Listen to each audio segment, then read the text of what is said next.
Siyaphuhlisa siphethe inguqu siyalima sigweba indlala botani mawethu namkelekile kwindaba zika Dr Da.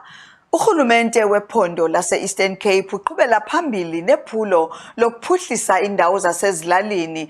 Amafama ephondo aza kuxhamla kwisivumelwano sentsebenziswano ngokuphathelene nokulinywa kwentsangu. Eli phulo likhokhelwa nguDr Da ngeenjongo zokuzinzisa uqoqosho ziyaxhobisa amafama. Isebe lisungule intsebenziswano kunye nabatyalizimali abafana neMedigrow ukuqinisekisa ukulinywa nokuthengiswa ngendlela eyiyo kwentsangu. Oko kusenziwa kwindawo namaziko athile aza kujongana nale mveliso.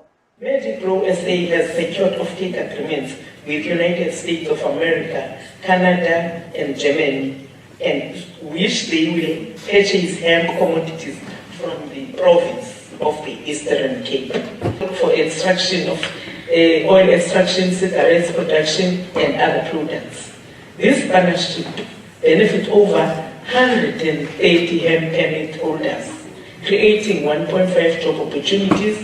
Medigrow SA has invested over 250 million in the project and plans to invest additional 700 million over the next 5 years, generating over 20,000 jobs.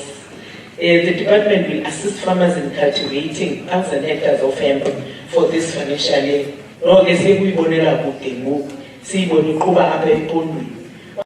Ezi strategy sikhomba indlela ezosetyenzwa ngaso. Kulo baby mtsha ke sinaye uyi-cannabis uyayifuna lo platform injalo yoba singene nathi sifake into ba kunokwenziwa njani. So into enhle kuthi le Ikhwelo lityala mawethu masibhinqele phezulu sihambe siyokulima. Ndinithanda nonke emakhaya.